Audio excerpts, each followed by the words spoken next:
इच्छामि खमासम नो वंदियो जावनी जाए निस्सिहियाय मथे वंदनी। इच्छकार सुहराई सुहदेवसी सुख तप शरीर निराबाद सुख संजम यात्रा निर्वते छोजी स्वामी साता छेजी। आहार पानी नो लाभ देजो जी। इच्छामि खमासम नो वंदियो जावनी जाए निस्सिहियाय मथे वंदामी। इच्छा कारण संदेश भगवान अभुट्योमी अभ्यंतर रायम देवस्यम खाम्यम। इच्छम खामेमी रायम देवस्यम जन किंची अपत्यम पर पत्यम बत्ते पाने विनय व्यावच्चे आ लावे सन लावे उच्चासने समासने अंतर्भाषाए उग्री भाषाए जन किंची मज्ज विनय परिहीन सोमम वा बायरम वा तुभ जानः अहम न जानामि तस्मेच्छामि दुःखम। सुख सातमे साहिब जी। इच्छामि खमासम नो वंदियो जावनी जाए निस्सिहियाय मथे वंदामी। इच्छा कारण संदेश भगवान वायना संदेशा इच्छा। इच्छामि खमासम नो वंदियो जावनी जाए निस्सिहियाय मथे वंदामी। इच्छा कारण संदेश भगवान वायना लेशु इच्छा। इच्छामि खमासम नो वंदियो जावनी जाए निस्सिहियाय मथे वंदामी। इच्छकारी भगवान पसाय करी वायना प्रसार करावशो जी। नमो हरियंताणं नमो सिद्धाणं नमो आयर्यणं नमो वज्रायणं नमो लोहे सव्वसा एषु पंचमुखाणं सर्वपापप्रणाशं मंगलाणं च सव्वेसिं परमं अवै मंगलम्। जय जगजीव जोनि वियाणो जगगुरु जगानंदो जगन्नाथ जगबंधु जय जगप्रिया महोदय जय सुयाण बभो तीर्थयराणम पश्चिमो जय जय गुरुलोकाणम जय महत्वा महावीर वंदे महायसं महाभाग महावीरं महामुनि अमर नरनाय मह्यं चरमतिथयरं निमसते तस्य सर्वारिष्ट प्रणशाय सर्वाभीष्टार्थदाय सर्वलब्धि निधान श्री गौतम स्वामिने श्री सुधर्मा स्वामिने अज्ञानतिमिरन्धनं ज्ञानाञ्जनशलाकया नेत्रमुन्मीलितं येन तस्मै श्रीगुरवे नमः। धर्मलाल बहुत बहुत आशीर्वाद। सभी को सादर जय जिनेन्द्र। गणधर्वाद की इस 197वीं कक्षा में आप सभी का हार्दिक स्वागत है। पूर्व कक्षा में हमारी चर्चा व्यक्त स्वामी की जो शंका है उसी पर चल रही है, जिसके संदर्भ में हमारी विशेष रूप से चर्चा जो इंद्रिय और वर्णादि उस पर चल रही थी, जिसके संदर्भ में महाराज साहब ने 4 प्रकार के क्वेश्चन उठाए थे कि इंद्रिय है परंतु वर्णादि नहीं है, इंद्रिय भी है और वर्णादि भी है, इंद्रिय ही नहीं है और फिर भी वर्णादि है और दोनों ही नहीं है। इस 4 प्रकार के प्रश्न उठाए थे, जिसमें सही आंसर तो यही था कि इंद्रिय भी है और वर्णादि भी है। अगर मान लीजिए हम वर्णादि हो और इंद्रिय ना हो तो फिर उसे ग्रहण करेगा कौन, ये प्रश्न उठेगा। और मान लीजिए हम इंद्रियों को ही स्वीकार कर ले, वर्णादि को स्वीकार नहीं करें तो फिर इंद्रिय ग्रहण किसको करेगी, ये भी प्रश्न उठ जाएगा। फिर बात आई थी कि ज्ञान और जो दर्शन होता है वह 2 प्रकार से होता है। प्रकार बताए थे प्रत्यक्ष और परोक्ष। प्रत्यक्ष मतलब क्या होता है कि जो इंद्रियों के माध्यम से होता है वो ज्ञान प्रत्यक्ष ज्ञान होता है, और जो इंद्रियों के बिना होता है वह परोक्ष ज्ञान होता है। ठीक है, प्रत्यक्ष मीन्स हमने आंखों से देखा, आंखों से जाना, ये प्रत्यक्ष ज्ञान बताया था इंद्रियों के माध्यम से। फिर हमारी जो चर्चा चली थी कि बिना इंद्रियों के संसार में कोई ऐसे एक भी जीव ऐसा नहीं जो बिना इंद्रिय के हो, अर्थात सूक्ष्म से सूक्ष्म जीव की भी इंद्रिय होगी, अगर वह जीव इंद्रियों से रहित है तो वह सिर्फ सिद्ध शिला में ही है और कहीं भी नहीं है। ये बात हमारी पूर्व कक्षा में विशेष रूप से चली थी। आगे की कक्षा के लिए महाराज साहब से निवेदन चाहते हैं। बहुत बहुत धन्यवाद आपको। आज 2 जुलाई को बुधवार के दिन हमारी दूसरी क्लास इस समय गणधरवाद की है। चौथे गणधर व्यक्त स्वामी जिन्होंने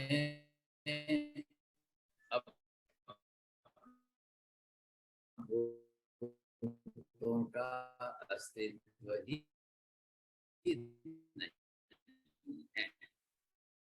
पृथ्वी, पानी, अग्नि, वायु और क्यों नहीं है, अब इसके पीछे इनका मुख्य कारण क्या देने का है। शून्यवाद मानते हैं, क्षणिकवाद मानते हैं, अनित्यवाद मानते हैं, संशयवाद मानते हैं, ब्रह्मवाद मानते हैं। ये सब इन्होंने अपनी तरह से जो था वो पकड़ के रखा।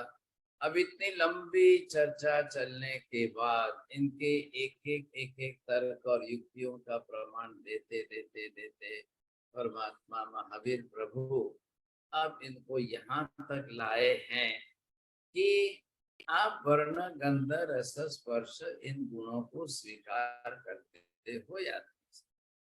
और वर्ण गंध रस स्पर्श इन गुणों को इनको स्वीकार करते हो तो ये क्या है, ये द्रव्य है कि गुण है कि आभास है कि संशय है कि फिर वापस जो है है कि अनित्य है कि क्षणिक है। इसके ऊपर भी आप भी और समझ लीजिए ध्यान दे करके। क्या संशय भी जो है वस्तु को सिद्ध करता है। हाँ जी, मैंने प्रश्न क्या पूछा, चौड़िया जी बोली।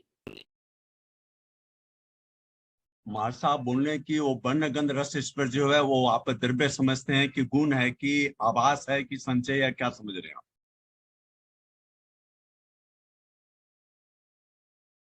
चलिए राहुल, अरे विपुल जी बोलिए, मैंने प्रश्न पूछा है। हमारा सर प्रश्न बताइए।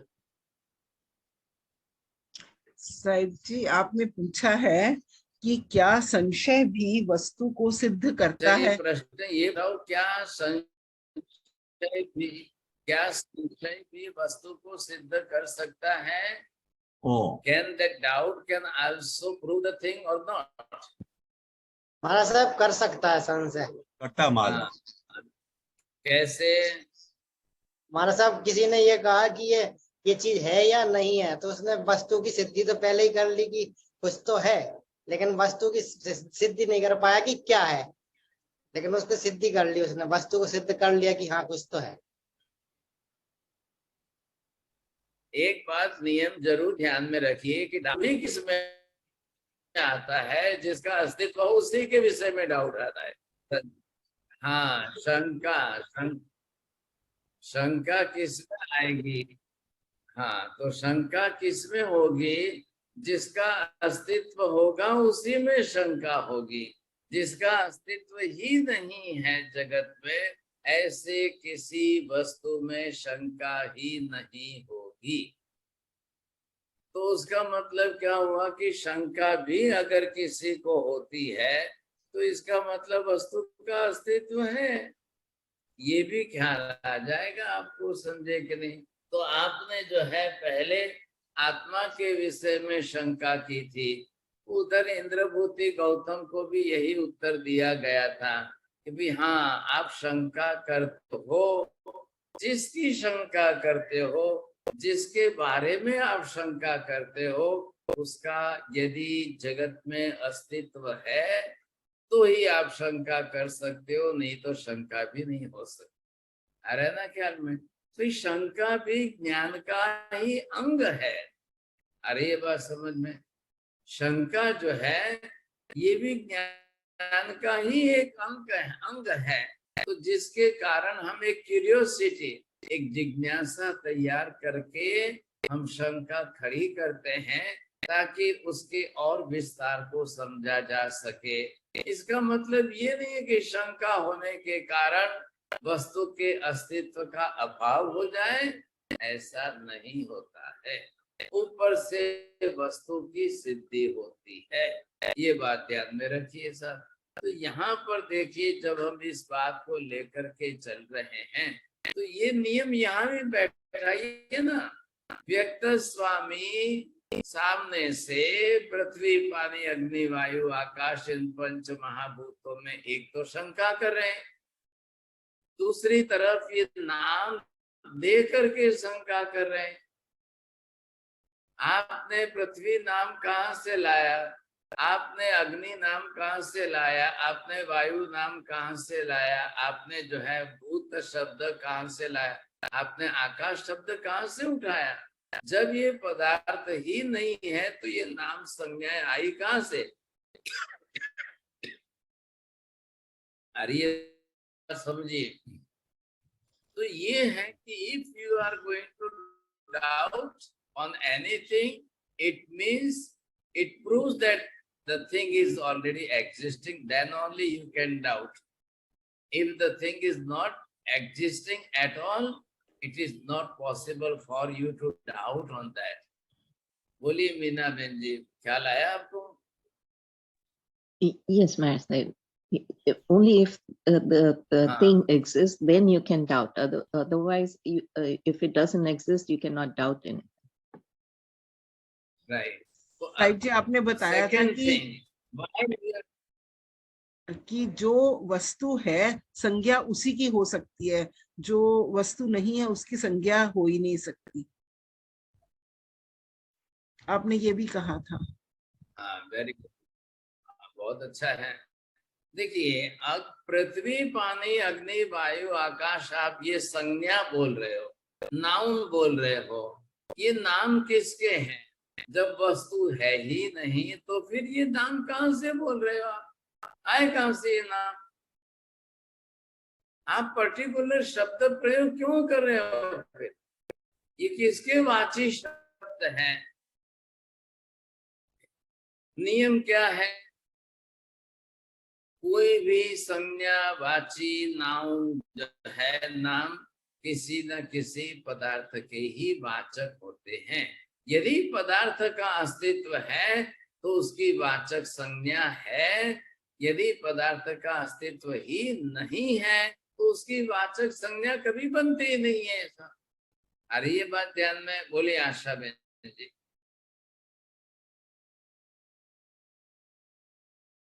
बोलना है?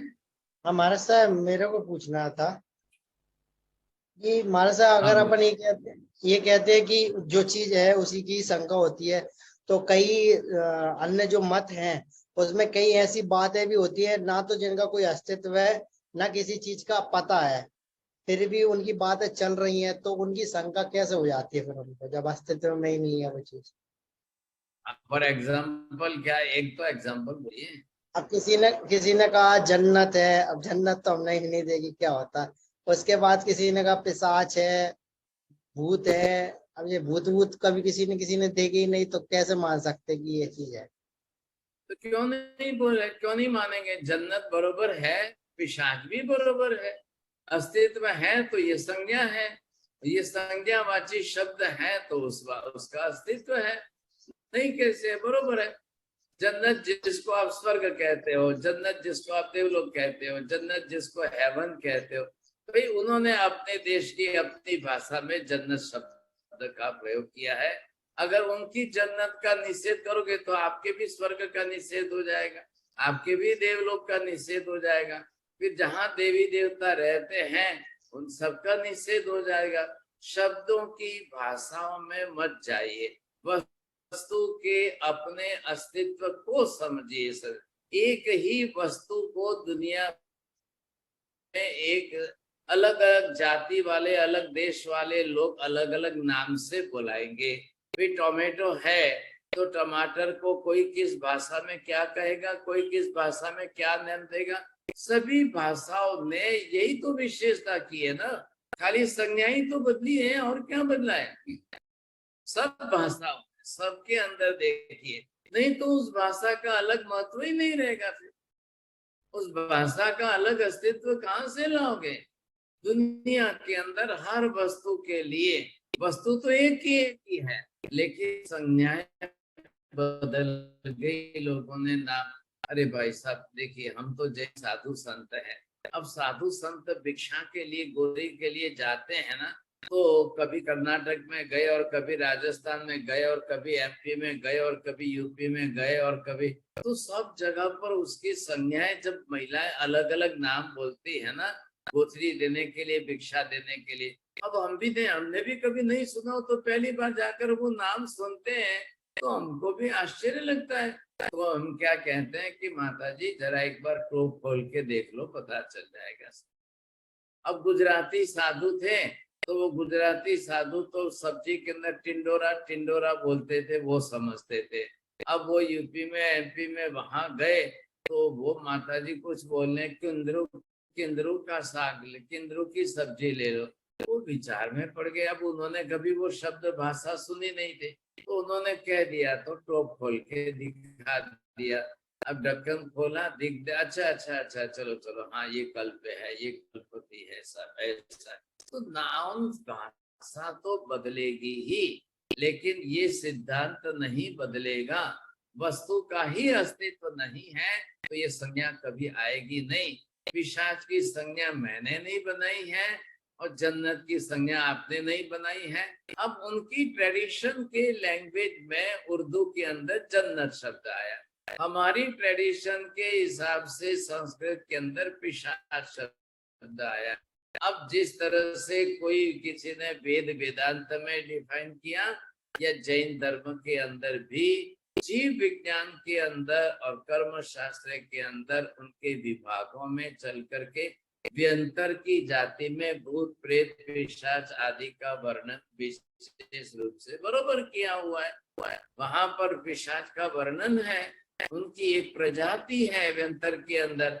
8 प्रकार के व्यंतर है, 8 प्रकार के वाण व्यंतर है, 10 प्रकार के तिर्यक जृंभक है, 8 और 8 16 और 10 26 प्रजातियों के अंदर एक प्रजाति पिशाच की भी है। कोई आश्चर्य की बात नहीं है इसके अंदर।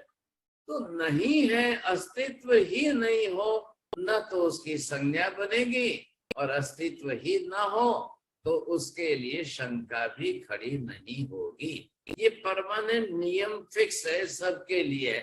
इसलिए मैंने पहले कहा, थोड़ा सा ध्यान दीजिए, संशय भी ज्ञान का ही एक अंग है, ज्ञान की प्रक्रिया का एक अंग है। इसलिए हर किसी को, अब जो है बच्चे पूछते हैं ना कि ये क्या, ये कैसे, ये क्या, ये कैसे, ये क्या, ये कैसे, तो उनका ज्ञान नहीं है तो वो तो जानने के लिए पूछेंगे ही पूछेंगे। अब वो पूछेंगे तो ही जो है माँ बाप उत्तर देंगे, बताएंगे, तभी तो वो जानेंगे, नहीं तो कैसे जानेंगे, उनको ख्याल कैसे आएगा। अब रही बात ये कि इनको व्यक्त हमें को पूछा जा रहा है, भाई साहब आपने ये शब्द कहाँ से लाए, आप तो मानते ही नहीं हो। आपका तो जब शून्यवाद आपने पकड़ लिया तो सर्वम शून्यम, सर्वम क्षणिकम, सर्वम अनित्यम, तो सर्वम की बात जब आ गई तो फिर तो ये आना ही नहीं चाहिए। ये सर्वम के अंदर नहीं आया क्या? हाँ, ये बातें हम पहले कर चुके हैं, ख्याल आया हमको। अब इसके अंदर जो है आपको थोड़ा आगे चलना है।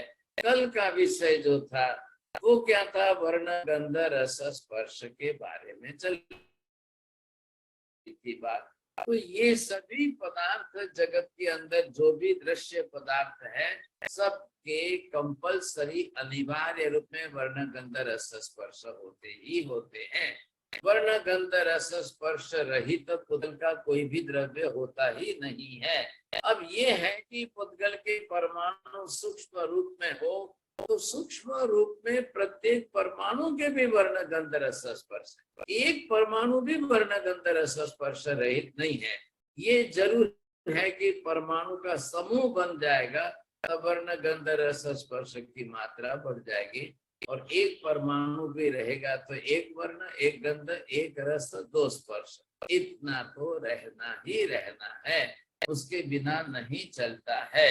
तो ये जब बात आ गई समझे कि नहीं, अब आपको ये ख्याल आ जाए, ये जो है पर संशय, इससे भी हम सिद्ध कर चुके हैं। अब ये जो है एक परमाणु लिया, अब ये एक परमाणु है तो इसके अंदर ये परमाणु है, ध्यान रखिए। तो एक परमाणु है ये, और इसके अंदर भी यहाँ पर एक वर्ण है, एक गंध है,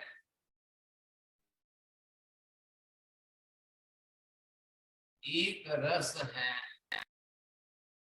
और 2 स्पर्श।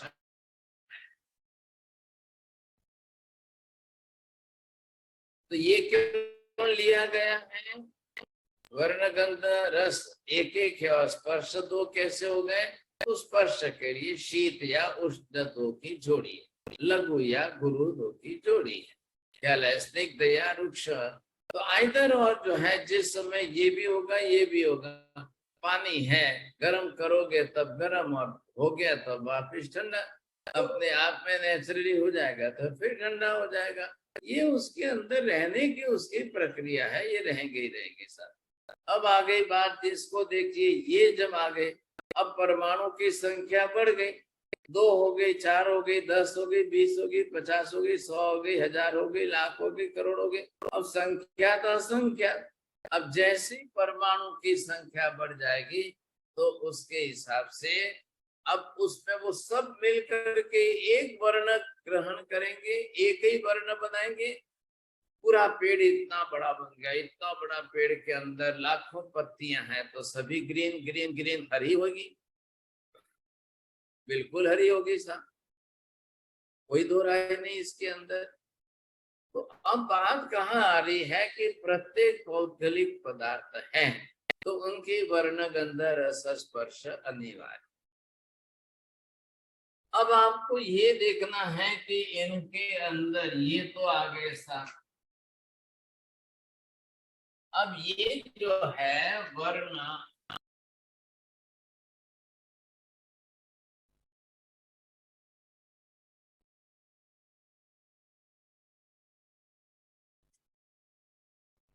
अब निर्णय ये करना है कि वर्ण गंध रस स्पर्श क्या है, ये द्रव्य है कि गुण है। पहली बात ये आ रही है। अब ये अगर गुण है सभी अपने आप में, ये गुण है तो एक इसमें रहेंगे, तो इसका आपको गुणी कौन है ये बताना पड़ेगा। अब सामने आपको देखना है गुणी कौन है।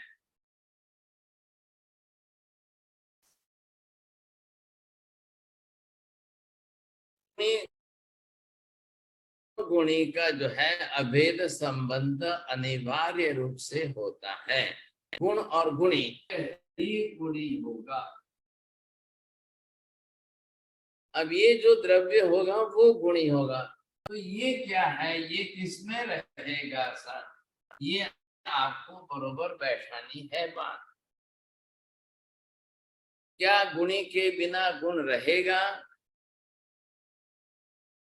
क्या गुण के बिना गुणी रहेगा? क्या ये संभावना है? क्या ऐसा शक्य है? क्योंकि गुण गुणी का अभेद संबंध है। अब वर्ण गंध रस स्पर्श यह द्रव्य नहीं है, ये पदार्थ स्वरूप नहीं है, ध्यान रखिए। इंद्रियां जो भी है, इंद्रियों का काम क्या है, गुणी को ग्रहण करना है कि गुण को ग्रहण करना है विपुल जी? गुण को ग्रहण करना है महाराज साहब। हाँ, इंद्रियां गुण को ग्रहण करती है, तो इंद्रियों को गुण का ज्ञान होता है कि गुणी का ज्ञान होता है? महाराज साहब इंद्रियों को तो कोई ज्ञान नहीं होता। इंद्रियों से जो ज्ञान होता है वो गुण का ज्ञान होता है कि गुणी का ज्ञान होता है? गुण का ही होता है महाराज साहब। अरे भैया आप क्या बात कर रहे हो, ऐसे कैसे कर रहे हो? महाराज साहब इंद्रियों को तो ज्ञान होगा ही नहीं, जीव को ज्ञान होगा। इंद्रियों से हाँ इंद्रियों से में फर्क पड़ गया कि नहीं? हाजी सुराना जी बोलेंगे, नरेंद्र जी सुराना। गुण और गुणी दोनों का ज्ञान होता है। गुण का भी होगा, गुणी का भी। आपके ख्याल में आ रहा हो तो ठीक है। मेहता जी बोलिए, क्या हो? गुणी का ज्ञान होगा, ज्ञान गुणी का ही हो किसका सकता म्यूट है। अनम्यूट किसका करते हो, इस हिसाब से बोलेंगे। हाँ साहब जी, ज्ञान गुणी का ही हो सकता है, क्योंकि गुणी जो है हाँ वही हाँ, देह ये पदार्थ है। बात है।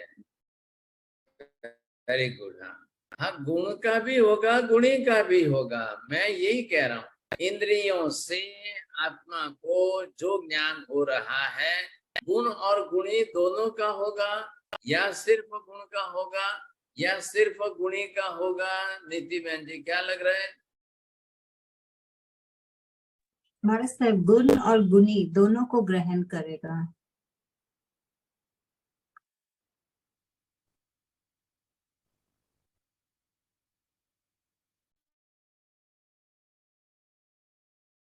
हाँ जी, 3 ऑप्शन मैंने दिए हैं ना, तो 3 ऑप्शन के अंदर देखिए, इंद्रियों से होने वाला ज्ञान किसका होगा?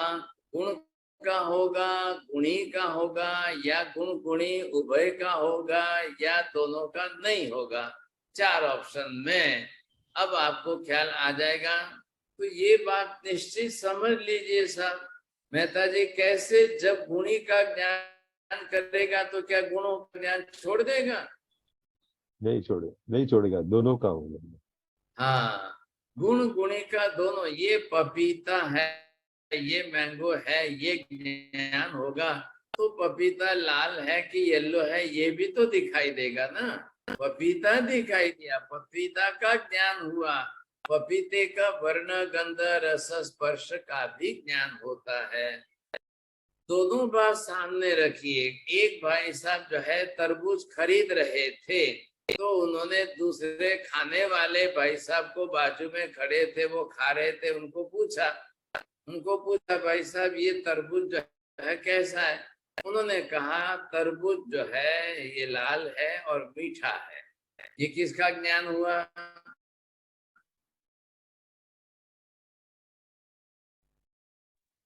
हमारा ज्ञान सब तरबूज किसका के हुआ गुण है? हाँ हाँ। तो जैसे ही आपको ये लगेगा, समझे कि जब आपको ज्ञान होगा तब गुण गुणी का दोनों का साथ में होगा। क्यों होगा दोनों का एक साथ में?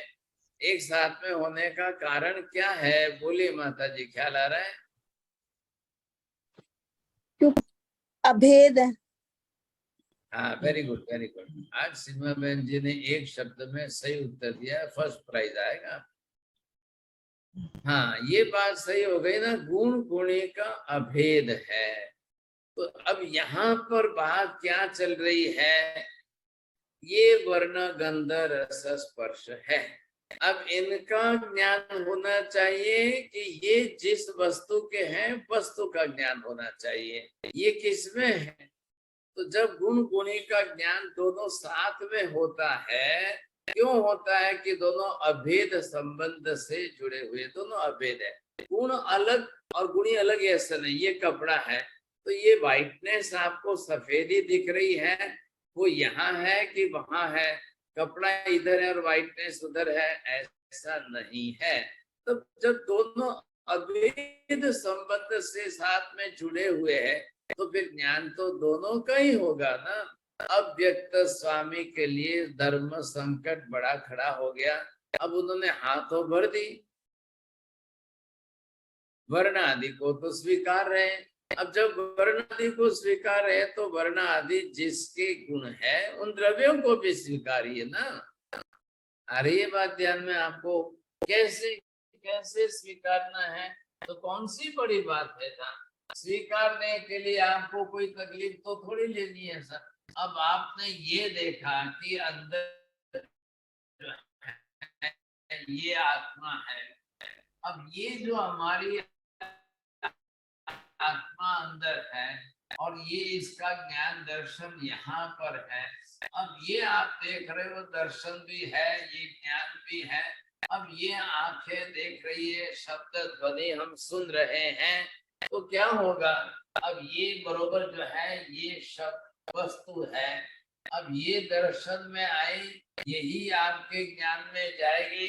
तो यहाँ पहले इसने दर्शन में ला करके आपको वस्तु दिखाई। अब इधर देखिए आपने कि वस्तु अंदर आई, वस्तु अंदर आ गई क्या, या वस्तु का वर्ण गंध रस स्पर्श आया, या वस्तु का भी हुआ गया। तो वस्तु है, ये वस्तु पदार्थ है, तो इसी का दर्शन और इसी का ज्ञान। जब दोनों साथ में ही हो रहा है, आप वर्ण को भी अलग नहीं करते हो, वर्णी को भी अलग नहीं कर सकते हो। इसलिए मैं यहाँ पर जो बता रहा हूँ, गुण और गुणी, ये जो गुण गुणी है, इनका संबंध जोड़िए आप परस्पर, समझे कि नहीं। तो ज्ञान दर्शन चारित्र आदि, अरे ये वर्ण गंध रस स्पर्श आदि जो गुण है, ये जिसके गुण है वो गुणी द्रव्य है। तो यहाँ इंद्रियां हैं, इंद्रियां गुणी को ग्रहण नहीं, वस्तु को ग्रहण नहीं कर रही है, वस्तु के गुणधर्म को ग्रहण कर रही है। और जिस वस्तु का जो गुणधर्म है, उसका ज्ञान दर्शन सीधे अंदर आत्मा को पहुंचा रही है। तो सिर्फ आपने पीला ही नहीं देखा है, पीला मैंगो आम देखा है। तो यहाँ पर खाली पीला वर्ण का ज्ञान नहीं होगा, पीले वर्ण का जो है पदार्थ क्या है उसका ज्ञान हो रहा है। गंध रस और रस, अब रस के अंदर मधुर रस आया, मीठा रस आया, वस्तु मीठी है। तो ये किसका क्या, कौन सी वस्तु मीठी है? वो भाई साहब बोल रहे मैं तरबूज ले रहा हूँ, यहाँ पर कलिंगर तरबूज जो है तो ये मीठा है। नहीं नहीं आप लीजिए, नहीं लो लो मेरे से ये चख लो आप पहले। तो उन्होंने चख लिया और अपनी जीभ पर उसका स्वाद मीठा अनुभव किया और उन्होंने खरीद लिया। तो बरोबर इंद्रियों ने आत्मा तक गुणी का, गुणों का, दोनों का ज्ञान पहुंचाया है। अब व्यक्त स्वामी को पूछा जा रहा है कि आप इनको तो जानते हो, ये आपके ख्याल में है। अब ये अगर आपके ख्याल में है तो बताइए फिर इनका वाची गुणी कौन है? आप वर्ण गंध रस स्पर्श को ग्रहण करें। अब देखिए कल की बात आप भूले नहीं हो तो बात में वापस रिपीट नहीं करता हूँ, क्योंकि इंद्रियां जो वर्ण गंध रस स्पर्श वाली इंद्रियां हैं वो कार्य करिए, उनका कार्य है, वो वर्ण गंध रस स्पर्श वाली नहीं है, वो शरीर का अंग है। लेकिन बाकी शरीर की जो रचना है उससे इनकी रचना अलग स्वतंत्र है। हम हाथ से पैर से वर्ण गंध रस स्पर्श को ग्रहण नहीं कर सकते हैं, लेकिन आंख से वर्ण को, कान से ध्वनि को, चमड़ी से स्पर्श को, जीभ से रस को, नाक से गंध को ग्रहण करते हैं। तो इंद्रियों का ही विभाग काम आएगा यहाँ पर। हाथ पैर को ज्ञानेंद्रियां नहीं बनाई है सर। तो ये जो है कार्य है, इंद्रियां खुद वर्ण गंध रस स्पर्श वाली है, तो शरीर का अंग ही है ना। और शरीर ही औदारिक वर्गणा के पुद्गल परमाणुओं का बना हुआ पिंड है। तो क्या गलत है? शरीर के अंगभूत होने के कारण उसमें बरोबर वस्तु है, तो वो आपको स्वीकार करनी चाहिए, कोई बड़ी बात नहीं है इसके अंदर। इस तरह से जब आप वस्तु का अस्तित्व स्वीकार कर लोगे तब आपको ख्याल आ जाएगा।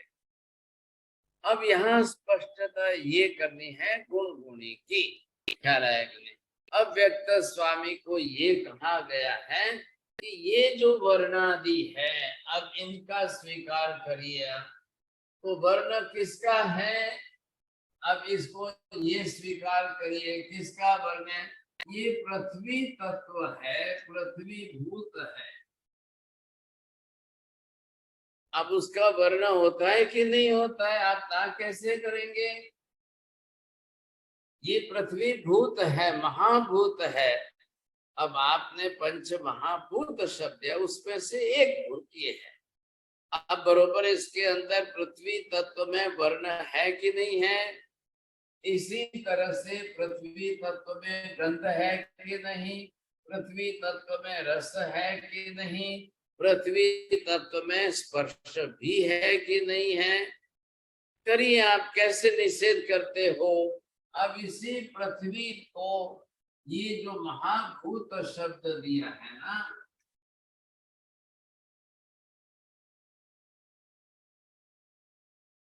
अब देखिए इसी को पृथ्वी महाभूत भी दिया है। अब चलिए साहब, इसी तरह से आप एक एक लेते जाओ। अब जल महाभूत आप लीजिए, तो जल में भी वर्ण गंध रस स्पर्श है कि नहीं है। अग्नि तत्व ले लो, अब ये जो है अग्नि तत्व लिया है, तो अग्नि में भी जो है ये वर्ण गंध रस स्पर्श है कि नहीं है। अब आपने इसके लिए वायु तत्व ले लिया सर, तो अब वायु के अंदर क्या है?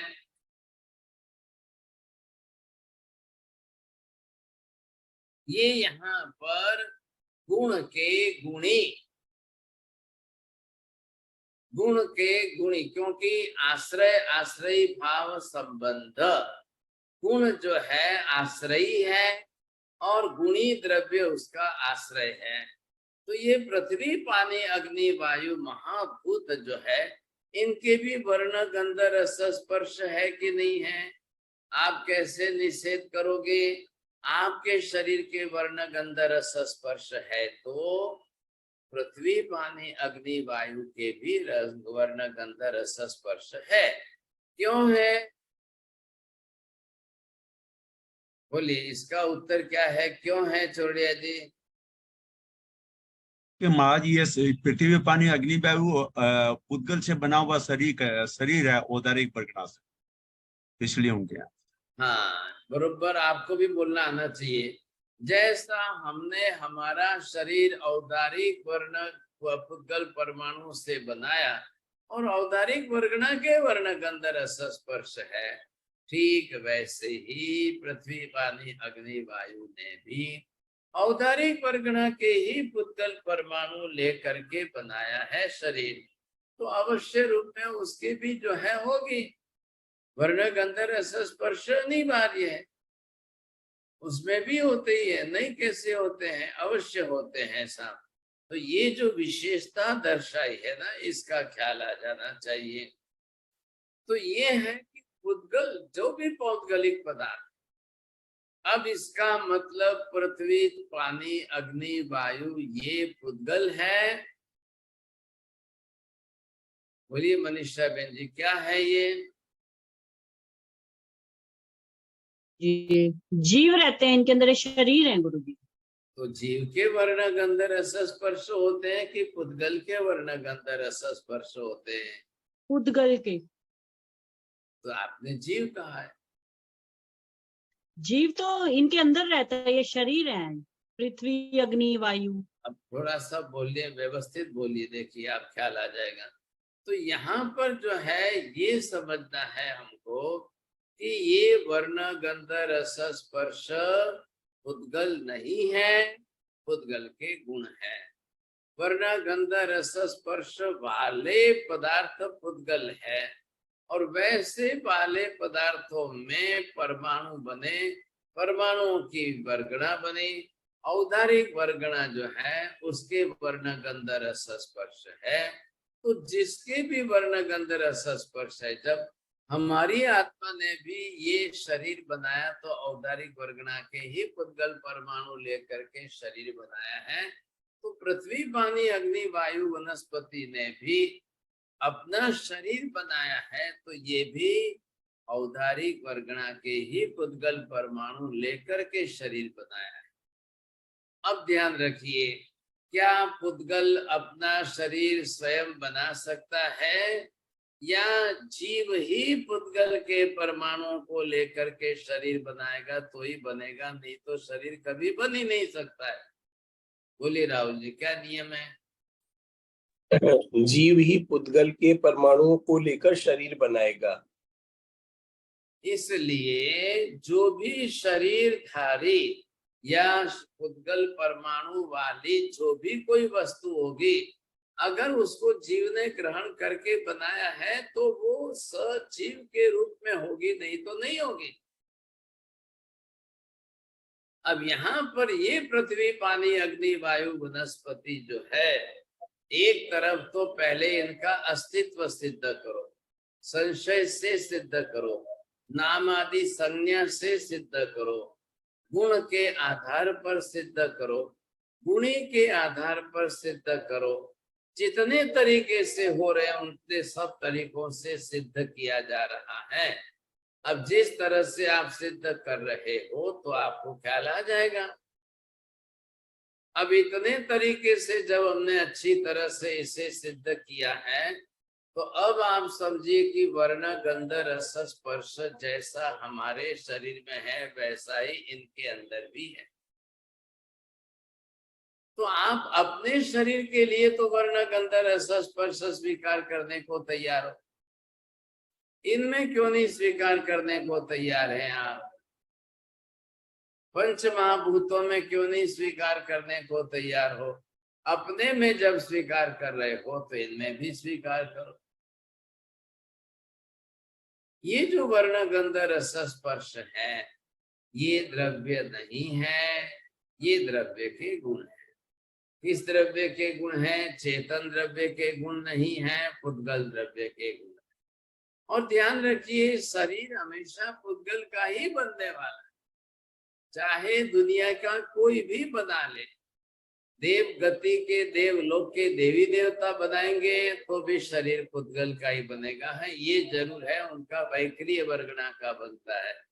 हमारा जो है औदारिक वर्गणा का बनेगा, नारकियों का औदारिक वर्गणा का बनेगा।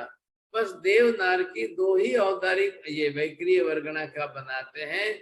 इनके सिवाय पूरे 14 लोक में जो भी कोई शरीर बनाएगा वो औदारिक वर्गणा के ही पुद्गल परमाणुओं का लेकर शरीर बनाएगा, नहीं तो नहीं बनेगा। शरीर संसार के अंदर शरीर बनने के आधारभूत पुद्गल परमाणु की दो ही वर्गणा है, औदारिक और वैक्रिय, जो संसार के समस्त जीवों के काम आ रही है।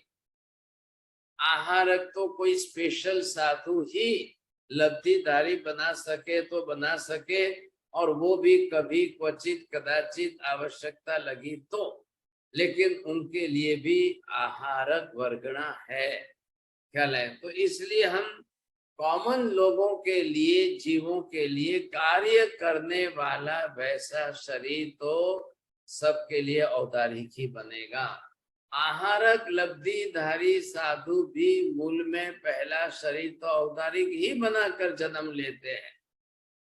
वो भी माता के गर्भ से जन्म लेंगे तब उनका भी शरीर औदारिक रहेगा। दीक्षा लेंगे, साधु बनेंगे हमेशा के लिए, और औदारिक शरीर में ही उनकी भी मृत्यु होगी। क्या लाया?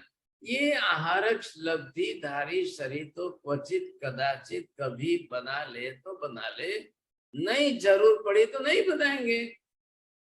शौक थोड़ी है उनको, कोई ऐसा कोई शौक नहीं है कि चलो चलो चलो चलो मेरे पास शक्ति है, लब्धि है, और इधर जो है इस प्रकार के आहारक वर्गणा के पुद्गल परमाणु उपलब्ध है तो चलो बना लो, चलो बना लो।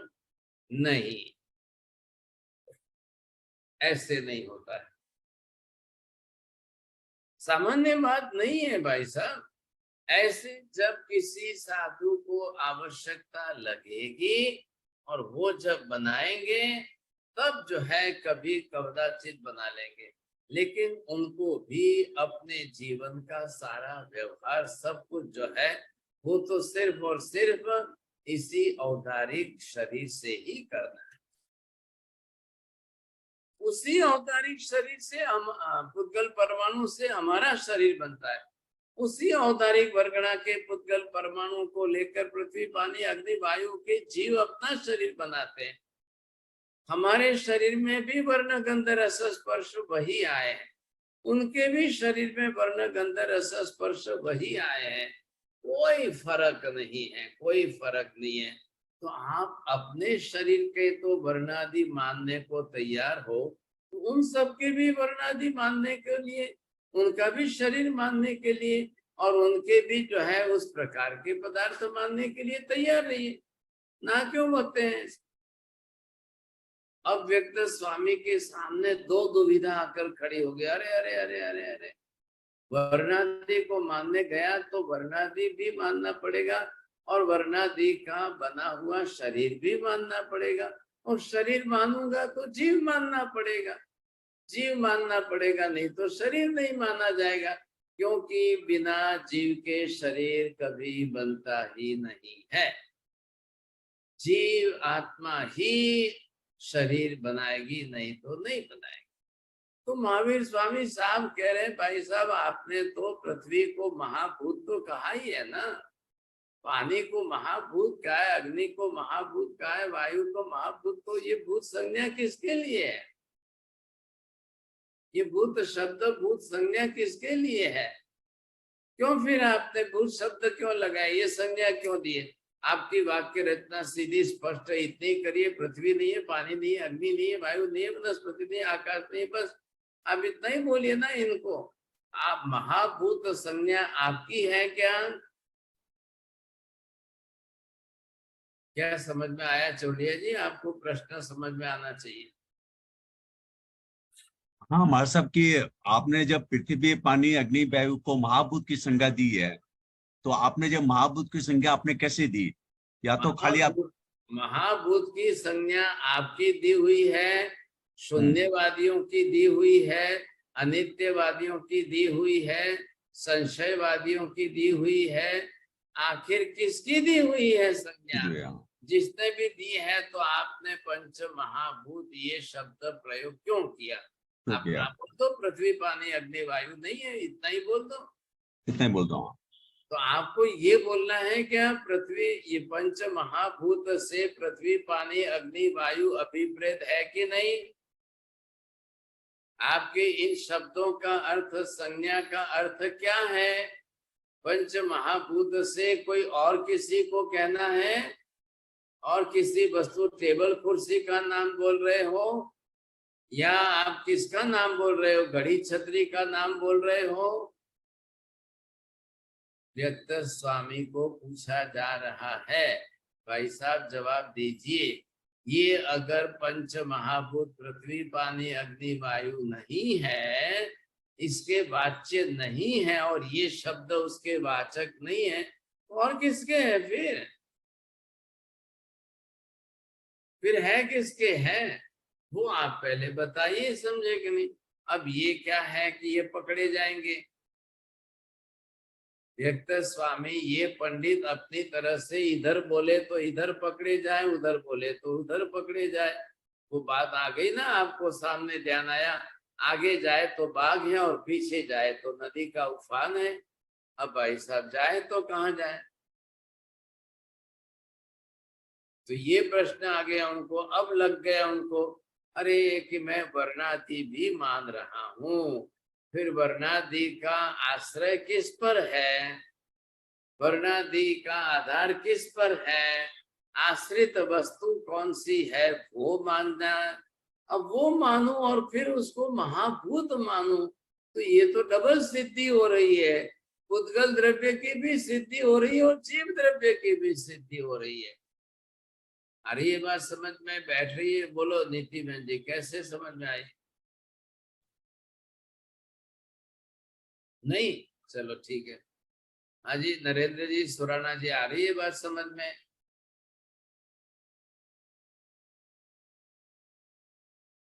समझ में तो आ रही है।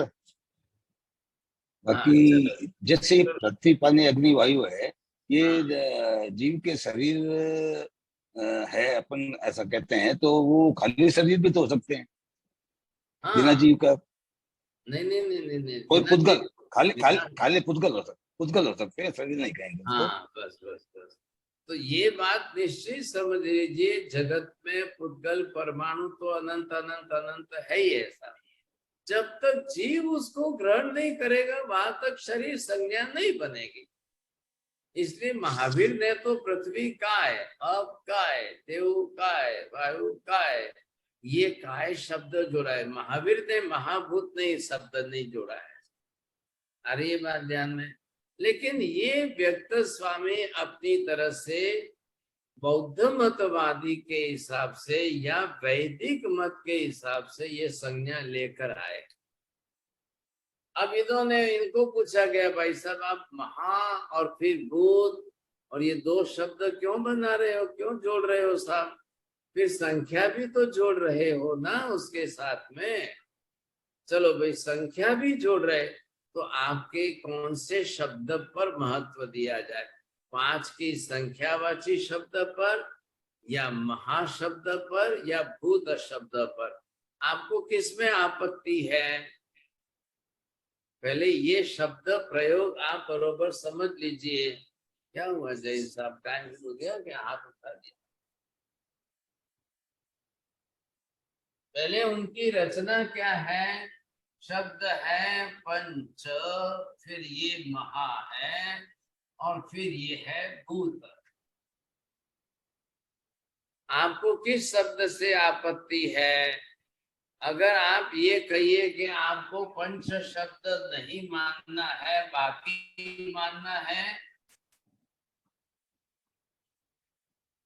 तीसरे के अंदर आपको पंच शब्द मानना है, महाशब्द नहीं मानना है और भूत मानना है, ऐसा चलेगा?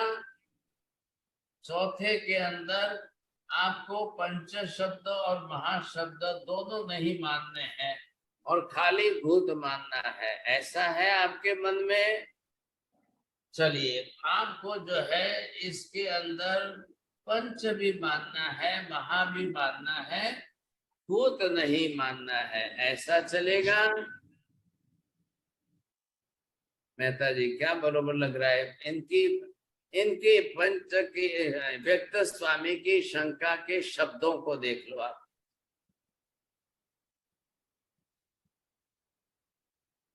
कौन सा पक्ष सही है?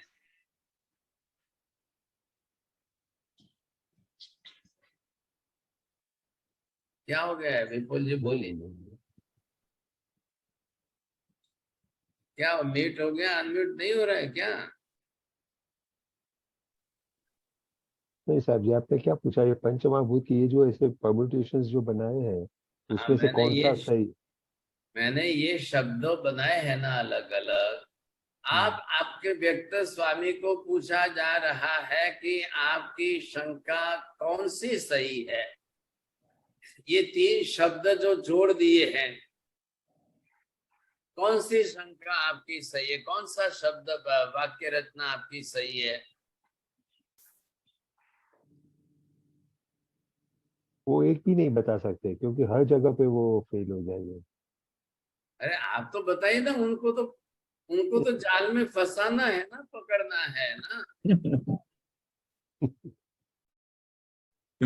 आप नहीं बोलेंगे, ये देखो मनीषा बहन जी तैयार बैठे हैं वो हाथ ऊपर करके, लेकिन वो कुछ का कुछ बोल देंगे, ये चिंता है।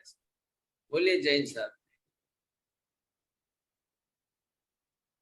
भारत साहब मैं इसको नहीं बोलूंगा, मेरा तो अलग क्वेश्चन है। मैं तो हाँ अच्छा बोलिए। मेरा ये क्वेश्चन है कि आपने गुण गुणी की बात बताई, वो समझ में आ गई, लेकिन हमारे शरीर के अंदर आत्मा है जिसने हमारा शरीर बनाया है, उसके अंदर भी तो ये पानी अग्नि सब चीजें हैं, वो उनमें भी जीव है क्या?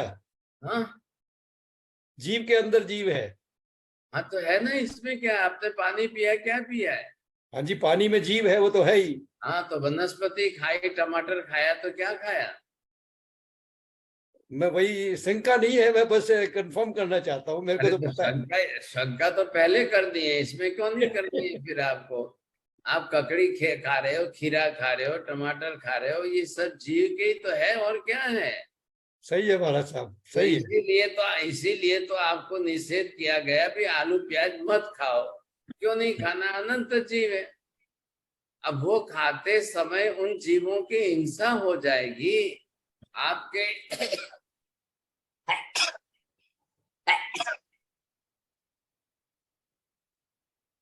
जैसे ही वो आपके शरीर में जाएंगे ना, तो एक तो उसकी प्रक्रिया करनी पड़ेगी।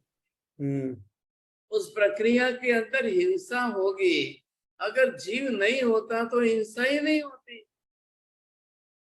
ध्यान में आ रही है बात? हमारा हाथ आ रही है हमारे साथ। जीव है तो हिंसा का दोष है, जीव नहीं है तो कोई हिंसा का दोष नहीं है। आप फिर आपको जैसा है वैसा खाइए था। तो यही तो हमको जो जैन साधु साध्वियों को सिखाया है वो क्या, भाई साधु साध्वियों के तो भिक्षा है, गोचरी है, तो साधु साध्वी को अचित्त आहार ही लाना है। पानी भी अजीव वाला अचित्त लाना है, आहार भी हमको अचित्त लाना है।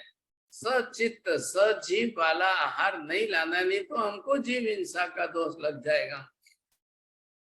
वे उसमें जीव है ये समझ करके ही व्यवहार किया जा रहा है। तो जो हमको भिक्षा देने वाले, गुजरी पानी देने वाले, वो समझते हैं। उन्होंने क्या किया कि पानी को अचित्त करके दिया। अब फ्रूट आदि फल आदि को अचित्त करके दिया, बीज गुटली निकाल करके अलग करके 48 मिनट के बाद वो साधु साध्वी को दिया। महाराज जी हम गृहस्थी हैं, हमारा तो रास्ता खुला है, दोष हमको तो लगेगा, आपको नहीं लगेगा। तो ये जीव माना तब तो व्यवहार किया। अब बात कहाँ है, ये 6 भाग जो बन रहे हैं 3 शब्दों के बरोबर, इन 6 भागों के अंदर आपका प्रश्न, आपकी शंका किस विषय पर है, ये बात आपको पूछी जा रही है। बोलिए मेहता जी। नहीं, इनको शंका तो हर एक चीज पे हो रही है। पंच भी है कि महाभूत नहीं है, हर एक परम्यूटेशन में उनकी शंका होती है। हाँ, तो तीनों शब्द का प्रयोग करना है कि 2 का ही करना है कि 1 का करना है कि कैसे करना है? तीनों का करेंगे। हाँ, तीनों शब्द साथ में जोड़े हैं उन्होंने, अपनी व्यक्त स्वामी ने अपनी भाषा में साथ में जोड़े हैं। तो अब साथ में शब्द जोड़े हैं तो पंच शब्द का अर्थ क्या करना है, महाशब्द का अर्थ क्या करना है और भूत शब्द का अर्थ क्या करना है। जब आपने शब्द जोड़े हैं तो इनका अर्थ बोलिए। पंच का तो संख्यावाची है, तो दूसरा तो कुछ बोल ही नहीं सकते, संख्या शब्द बोल देंगे। महाशब्द का विस्तार वाला बड़ा ऐसा स्वरूप बोल देंगे, दूसरा क्या अर्थ करेंगे। लेकिन अब आप उसको भूत शब्द से क्या सिद्ध करना चाहते हो? क्या भूत शब्द अजीव के वाची है, या भूत शब्द जीव के लिए वाची है, या भूत शब्द जो देव देवी के अंदर व्यंतर जाति में एक नाम की संज्ञा भूत की है उसका वाची है? बोलिए चौड़िया जी, क्या बोलना चाहिए? हाँ महाराज साहब, हाँ बात ये थी महाराज साहब, मैं यही बोलना चाहता, जब तक वो पृथ्वी पानी अग्नि वायु में जीवात्मा नहीं मानते तब ये उनको जीवात्मा का शरीर कैसे मानेंगे? तो देखो अब आप भी आए ना, अंगुली पकड़ो फिर हाथ पकड़ो। आप ऊपर से जो है सीधे गले खभे से पकड़ के आओगे तो नहीं होगा काम। पहले इनको वर्णादि बनाने पर लगाए, मजबूर कर दिया। अब वर्णादि किसके हैं? उनके ऊपर, गुणी के ऊपर मजबूर करना है। अब गुणी के ऊपर मजबूर कर दो। पहले खुलासा किया कि हाँ साहब, इंद्रियां वर्ण गंध रस स्पर्श वाली नहीं है।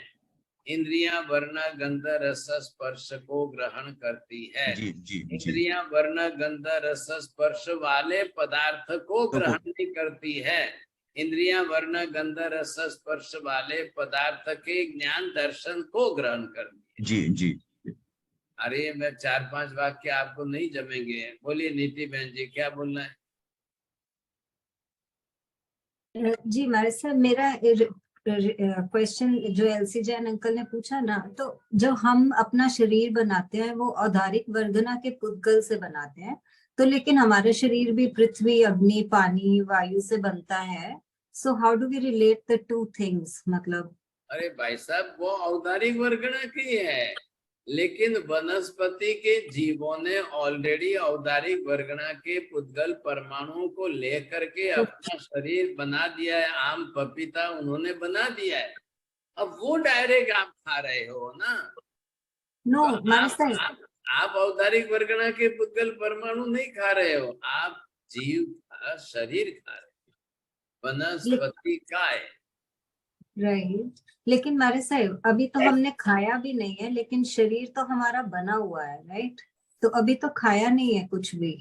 काले फॉर का है। एग्जाम्पल मतलब पहले अभी शरीर जैसे बना हुआ है, हमने अभी खाया कुछ तो। कहाँ से बन गया? बिना खाए बन गया क्या? बिना खाए कहाँ से बन गया? माँ खा रही थी तब तो आपने माता के गर्भ में रह करके माता की सप्लाई जो थी उसी से आपने भी तो खाया है, तभी तो शरीर बना है, नहीं तो कहाँ से बनता? अब आपने जन्म लेकर के खुद ने खाना शुरू किया है, तब आपका शरीर बनता गया, बड़ा होता गया, बड़ा होता गया। अब गर्भकाल 9.5 महीने का ही था तो ठीक है, चलो 1.5 फुट का ही शरीर बनेगा, 18 इंच का। लेकिन अब उसके बाद में खाते खाते खाते खाते आपने 5-6 फुट का शरीर कैसे बना लिया? वर्ण गंध रस स्पर्श आदि पुद्गल के गुण जरूर है, लेकिन वर्ण गंध रस स्पर्श वाले ऐसे औदारिक वर्गणा के पुद्गल परमाणुओं को जिन पृथ्वी पानी अग्नि वायु वनस्पति महाभूत उन्होंने लिया, उन्होंने अपना शरीर बनाया, अब वो लेकर के आप भी अपना शरीर बना रहे हो तो आपको भी जीव हिंसा लगेगी। अगर वो नहीं ले रहे हो, किसी का बनाया इनडायरेक्टली वाया वाया आप नहीं ले रहे हो और आप डायरेक्ट औदारिक वर्गणा के ले रहे हो तो आपको हिंसा नहीं लगेगी। अब आप कौन से डायरेक्ट लेते हो और कौन से किसी के बनाए हुए ले रहे हो, चलो मुझे बताइए।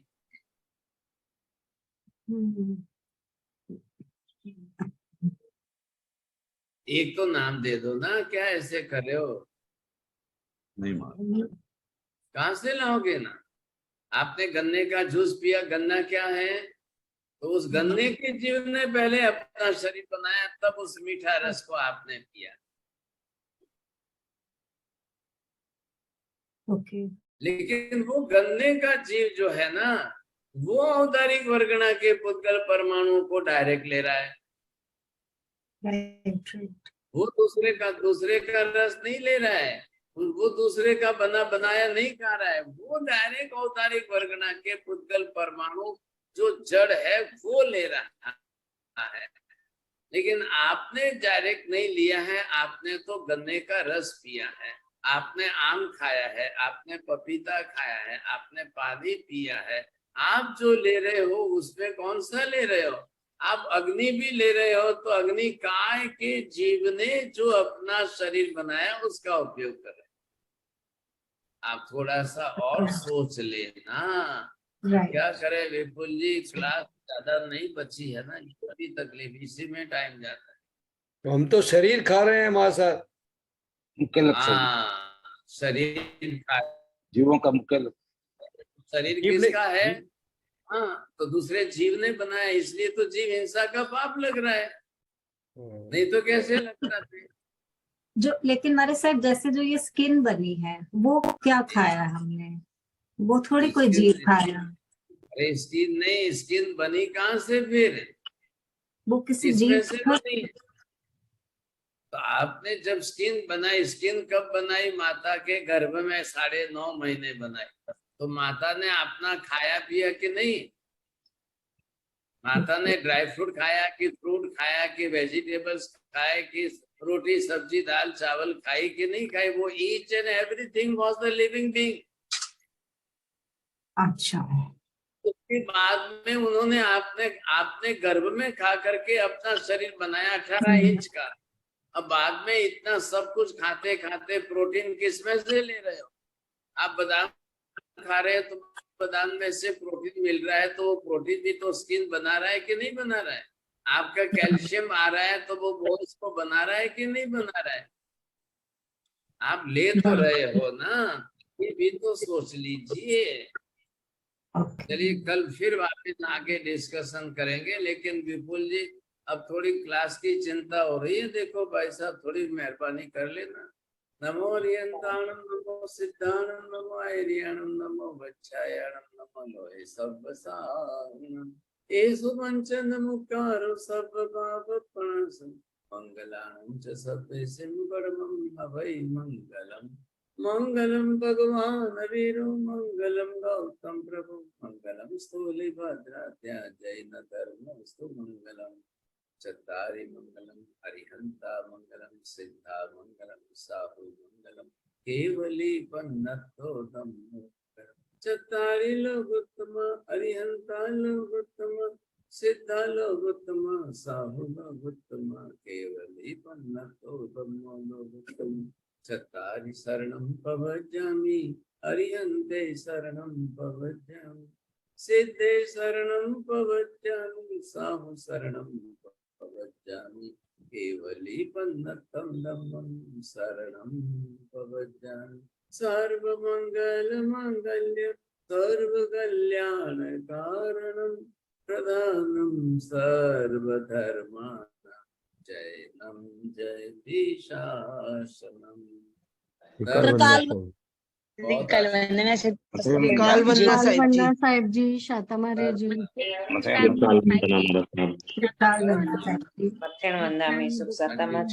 बहुत आशीर्वाद।